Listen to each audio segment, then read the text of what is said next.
Some kill with knives, some with guns. But Jolly Jane, she killed with a smile.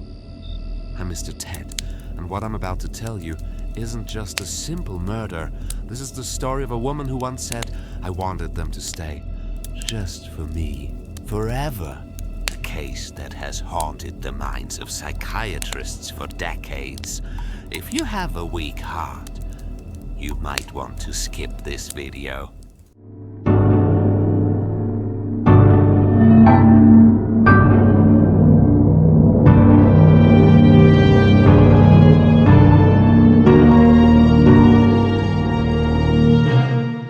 Her real name was Nora Kelly Talley, but later she changed it.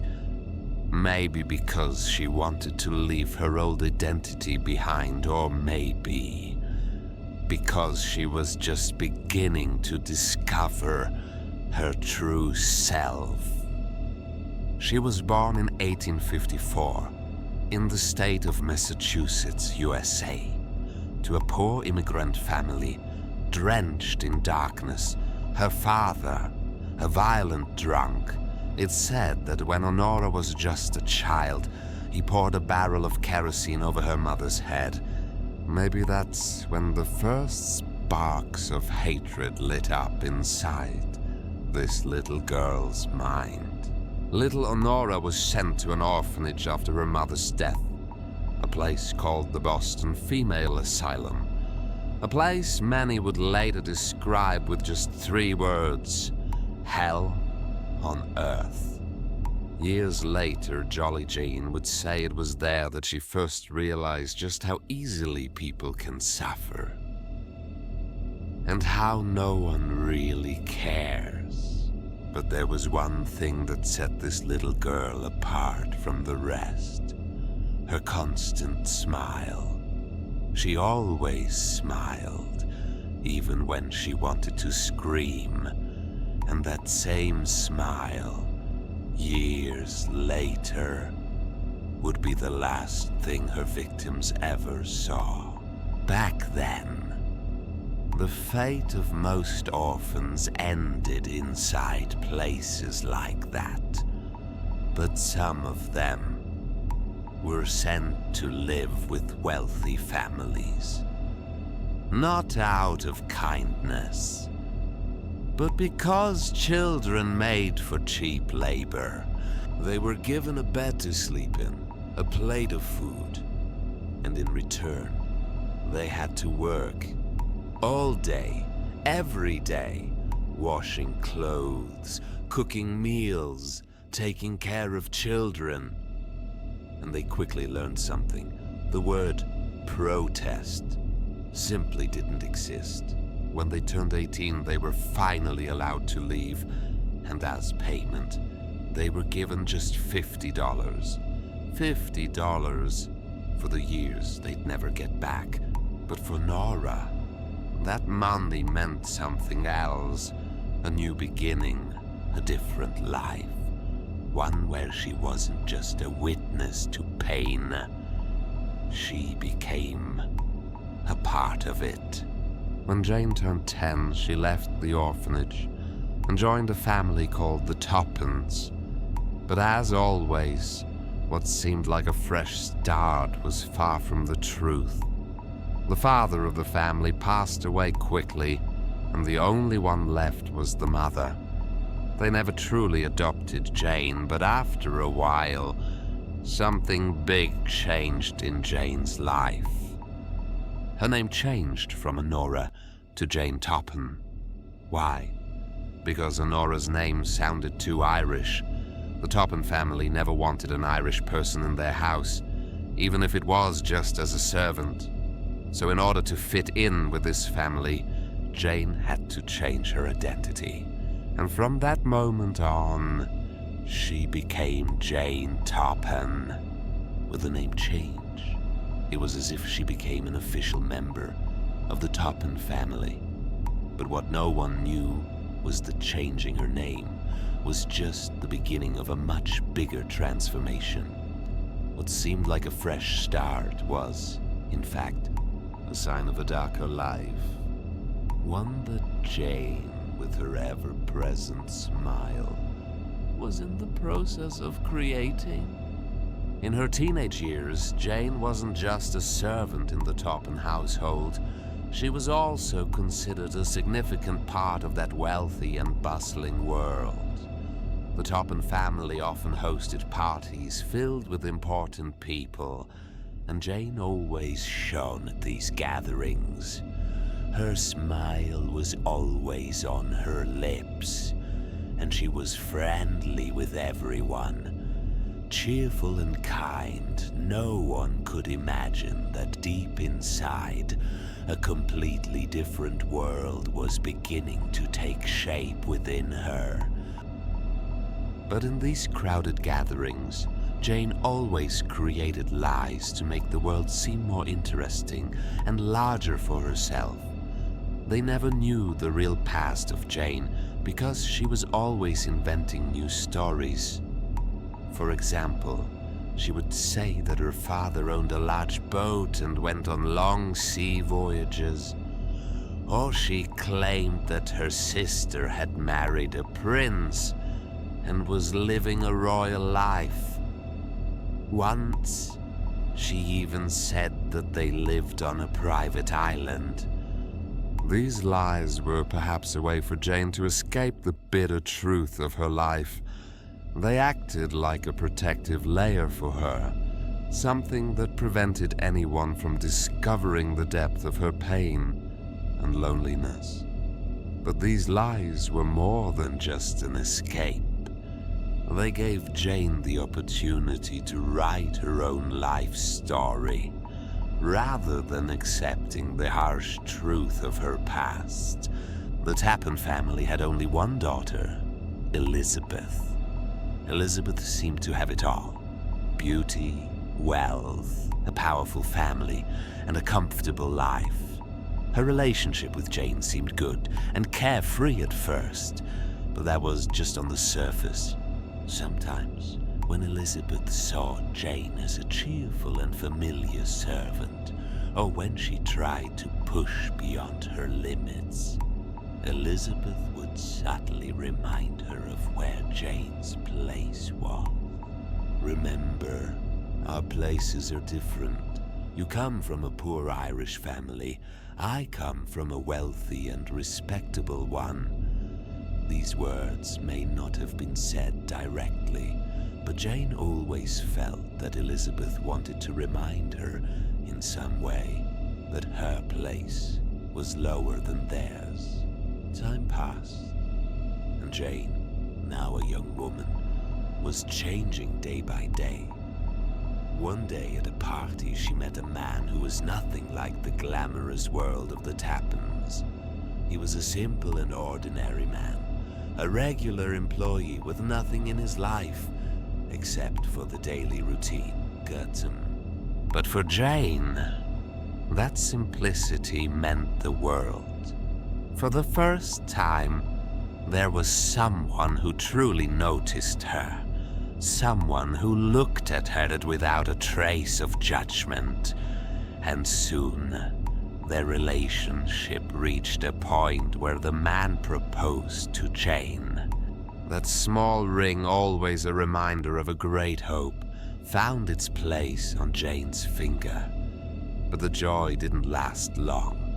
Not long after, the man had to leave for a business trip to a distant place. A place that, for Jane, seemed perfectly right. But something happened there. Something no one could have ever predicted. During that business trip, the man fell in love with another woman. He left Jane. All the dreams she had of building a life with him suddenly shattered. The ring on her finger no longer held any meaning. What Jane had always longed for, a better life, a true love, was lost in a single moment. This time, and Jane felt like all her hopes had crumbled right in her hands. A feeling of rejection, deeper than ever before, remained in her heart.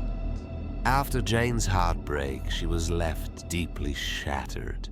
Perhaps nothing could erase the bitterness and despair that had taken root in her heart.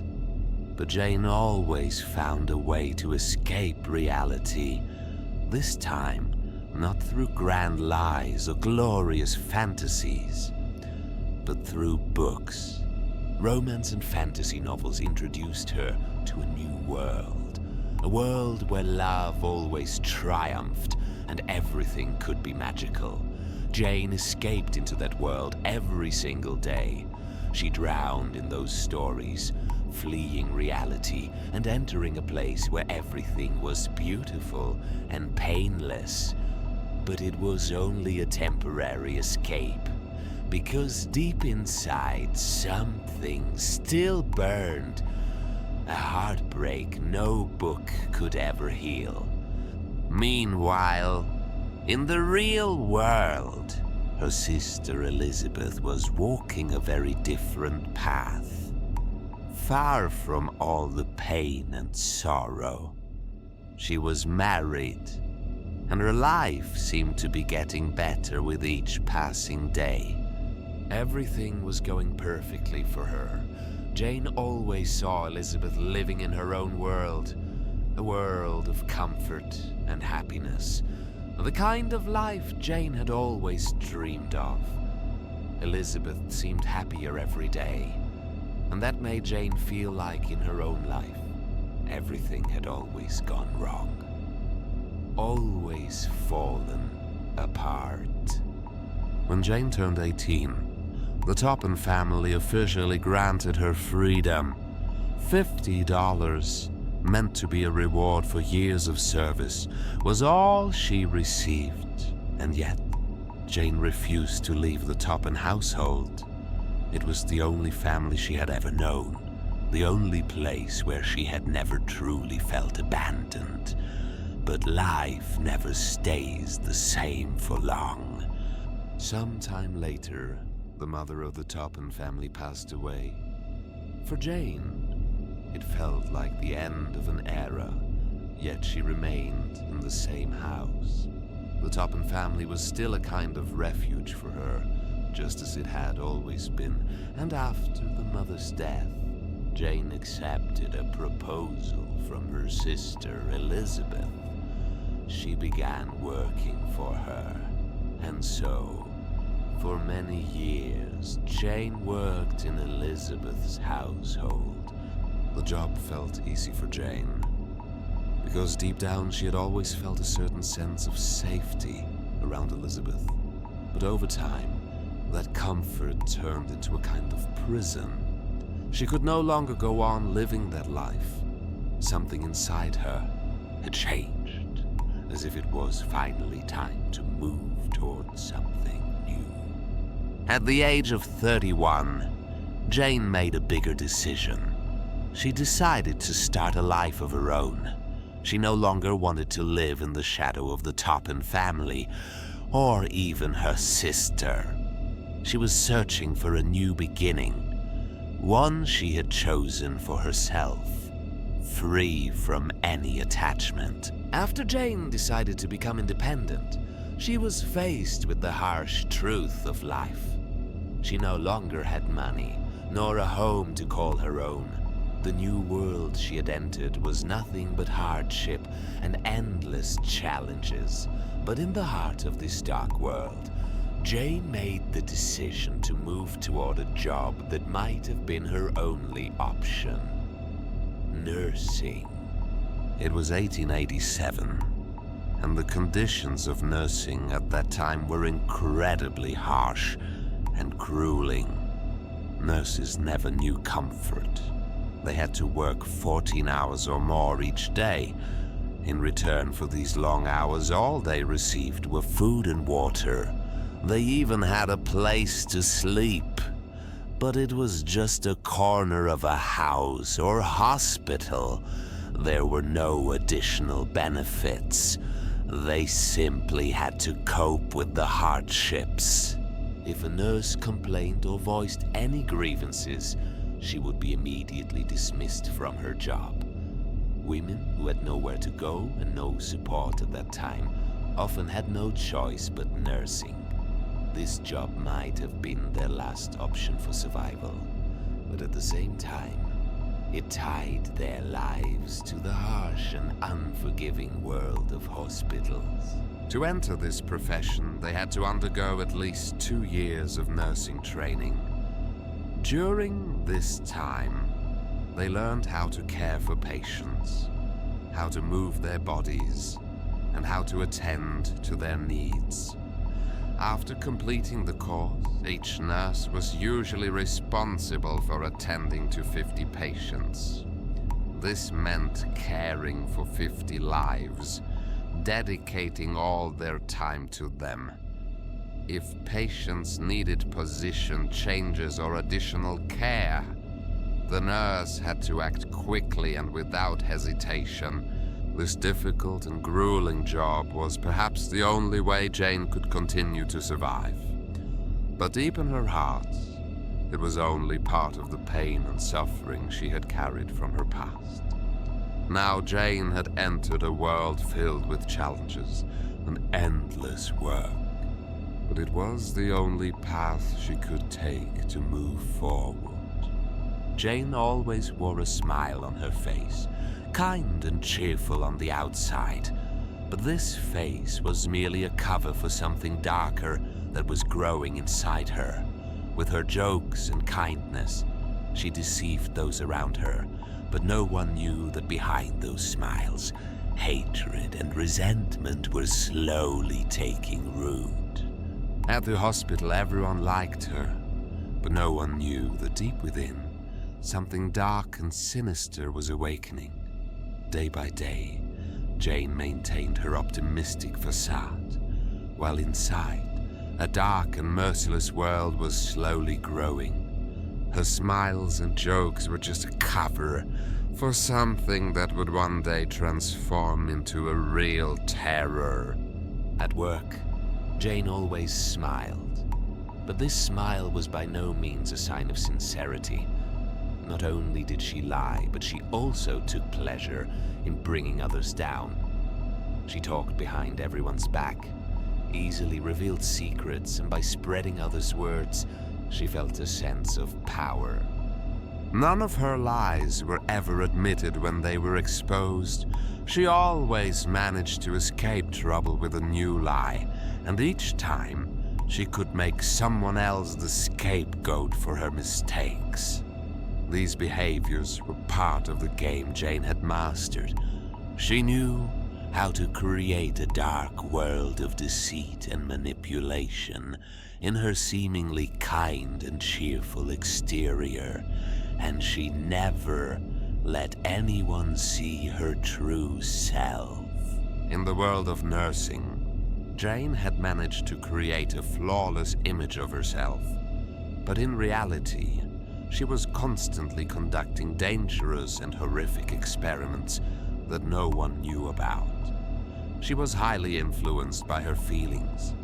If she had a positive connection with a particular patient, she would show a more humane side. But if the patient didn't interest her or she felt no special connection, she would decide to perform experiments on them. Jane deliberately tampered with medications and treatments. Sometimes, she would inject patients with more drugs to observe their reactions. Other times, she would reduce the dosage to see how their bodies responded to the shortage. For her, the lives and deaths of the patients meant nothing. The more she pushed them, the more she advanced her experiments. When the patient's conditions worsened, and they might even lose their lives, Jane never took responsibility for it. She would always tell others that the patients had died due to the natural course of their illness, not because of her actions. For Jane, nothing in this game of life and death mattered. She only took pleasure in observing the reactions of the human body and how it changed without worrying about the consequences of her actions. Jane knew well how tempting it could be to hold the power over a human life. Gradually, she began to take pleasure in the reactions of her patients' bodies. When their condition worsened, when their breathing became heavy and labored, or when their eyes visibly changed, Jane felt a sense of power.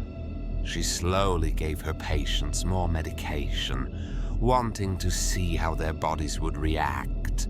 Every time she saw her patients struggling with severe breathing issues, or when their eyes became unnaturally large or small, it became more fascinating to her than anything else. Their helpless faces and gasping breaths only encouraged her to continue these experiments. Jane was never interested in saving anyone. She was only interested in those moments, those reactions, and the final struggles. Each faster breath, each weaker sound, and each slower movement was a sign of her growing power. In fact, she was in no way mentally stable. She derived pleasure from the pain and suffering of others. These behaviors not only gave her a sense of control, but also brought her a strange happiness and satisfaction that no one could ever understand. After a while, Jane decided to make her methods more complex. She no longer just relied on quickly poisoning her patients. She wanted to prolong their suffering. She began injecting medications that had subtle effects on their bodies, making their condition worsen more and more. For long periods, she gradually made the patients' conditions more difficult by increasing doses or changing the timing. Their breathing became harder, their bodies weakened more and more, and Jane took pleasure in seeing these changes. During Jane's time in practice, many of the patients who entered hospitals came from the middle class and usually had little hope for recovery. The situation was such that at that time, the number of deaths outnumbered the recoveries, and this didn't raise any suspicion among those around them. Many of these individuals suffered from illnesses with a low life expectancy, so frequent deaths in the hospital not only didn't seem strange, but were accepted as a natural occurrence. Using these circumstances, Jane would take advantage of times when patients were in empty rooms and no one was nearby, easily carrying out her actions. In these moments, she would close the doors to the rooms so that no one could witness her actions, and no suspicion would be cast upon her. These moments of solitude were the perfect opportunities for her to poison her patients without any worry of being seen or her secrets being exposed. Additionally, many of the patients in these situations were in conditions where no one was present to constantly monitor their status. As a result, Jane was able to effectively use the hospital's environment to conceal her actions, and even when the death of a patient occurred, no one could easily determine that the death wasn't due to natural causes. The causes of death of the patients killed by Jane were not easily detectable by doctors and nurses. At that time, Jane used drugs that had effects which were not easily recognizable. These drugs were designed in such a way that they left no obvious signs that doctors could use as clues to determine the cause of death. Therefore, when one of the patients died, doctors could not discern whether the death was due to poisoning or other natural causes. This prevented any suspicion from arising around the frequent deaths in the hospital, and Jane could easily exploit this environment to conceal her actions. After a while, Jane was transferred to a larger and more well-known hospital. Here, she continued to maintain her kind and humorous demeanor, showing no signs of her behaviors to others. But behind this facade, just as she always had, she continued to poison patients and gradually escalate their deaths. In this new environment, she carried on with her actions during quiet times when no one was around and no one suspected anything. Suspicious deaths were still accepted as natural occurrences, and Jane continued pursuing her goals without issue. Finally, after some time, a major mistake led to Jane being identified at the hospital. She had left the hospital without permission, which went against the strict rules that were in place at the time. Her action was a violation of the protocols and security of the hospital, and as a result, the hospital staff fired her. However, what remained were unanswered questions about her past and the hidden actions that still lingered in the shadows. After being dismissed from the hospital, Jane continuously entered various homes posing as a caregiver to the sick, but this was just the surface of the situation. In reality, she infiltrated calm and seemingly painless households to find new victims, patients, whom she could secretly poison and eventually kill. But none of these murders mattered to Jane as much as the murder of Elizabeth, her sister. Elizabeth had been struggling with deep depression, something Jane knew all too well. While Elizabeth's life was spiraling downward, Jane decided to take advantage of this weakness. Jane lived in a cottage that she had rented from a family she had cared for. The environment, which seemed calm and pleasant, served as a sanctuary for Jane to carry out the final steps of her plan. She invited Elizabeth over, telling her, "Come stay with me for a few days to feel better, to get out of that dark and depressing space you're in." Elizabeth, seeking to escape her depression and change her surroundings, accepted Jane's offer and stayed at her cottage for a few days. However, she never knew that this trip would be her last. During the 4 days Elizabeth spent at Jane's cottage, Jane slowly poisoned her. Carefully and gradually, she added drugs to her food and drinks. Jane used a deadly method known as gradual poisoning, ensuring that Elizabeth wouldn't even realize what was happening to her. Elizabeth, who would occasionally lose consciousness and regain her senses, had a hard time realizing the dangerous situation she was in. At the end of the 4 days, Elizabeth was completely worn out, and while she was still breathing in Jane's cottage, she lost her life.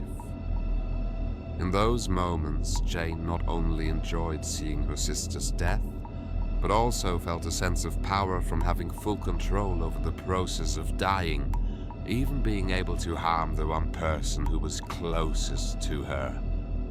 Elizabeth's death was not an end for Jane. It was the culmination of a plan that had been brewing in her mind for years. Nothing could deter her from this path. Let's go back to the time when Jane was living in a rented cottage. She had rented this cottage from a family named the Davis family. However, Jane not only failed to pay the rent, but was also heavily in debt, owing about $500. The Davis family consisted of elderly parents and 2 young daughters. One day, the mother of the Davis family came to the cottage to collect the debt. She asked Jane to pay back the money she owed. With her usual smile and eyes that held no emotion, Jane invited her inside. Once the mother entered, Jane offered her a drink, poisoned water. As soon as the mother drank it, she began to feel weak and dizzy. Calmly, Jane informed the Davis family that the mother wasn't feeling well and assured them not to worry. "I'll take care of it," she said, all the while being the one responsible for the situation. The mother of the family suddenly passed away, but the family didn't suspect anything. They simply thought her condition had worsened due to a natural illness. After this incident, Jane moves into the main house of the Davis family and begins poisoning the rest of the family members. First, the father, then the elder daughter, and finally the youngest daughter. One by one, become Jane's victims. In this way, the entire Davis family is gruesomely murdered, and Jane, without anyone suspecting her, silently and calmly takes control of their lives and deaths. After the massacre of the Davis family, an investigation begins. The murders appear very strange, and the one who truly unravels Jane's deeds is the father-in-law of the youngest daughter. He becomes suspicious and decides to send the entire family for autopsies to determine the true cause of their deaths. At this point, Jane decides to move towards her sister's husband, Oromel. Since they had a prior acquaintance, Oromel decides to hire Jane as a nurse in their home. However, Jane's strange behavior raises suspicions in Oromel's sister. Without hesitation, Jane poisons and kills Oromel's sister.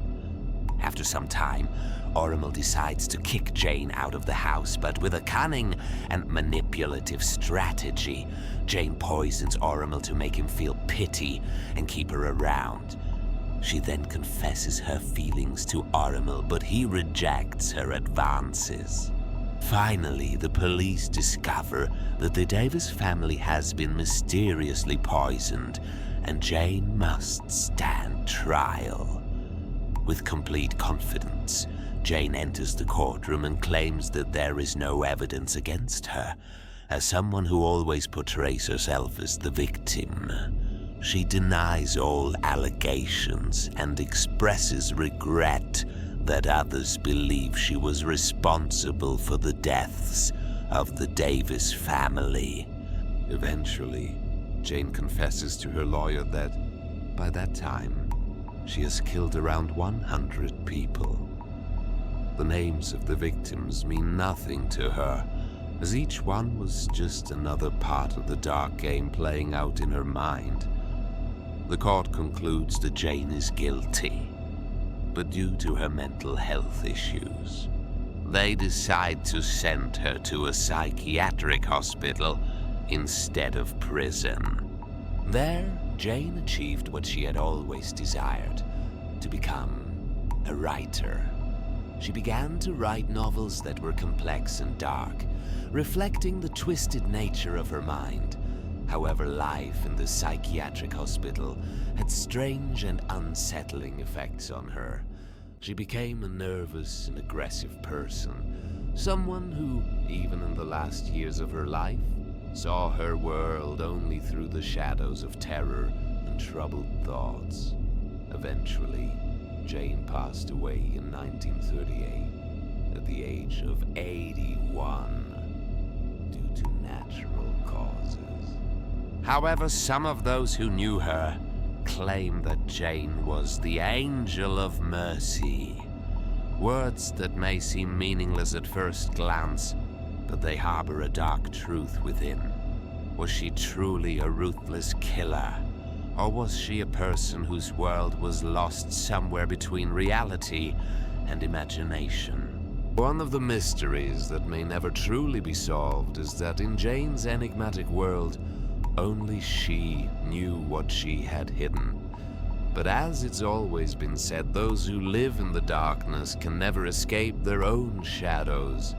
And now, Jane's story has come to an end, yet her secrets remain locked within the depths of the dark world.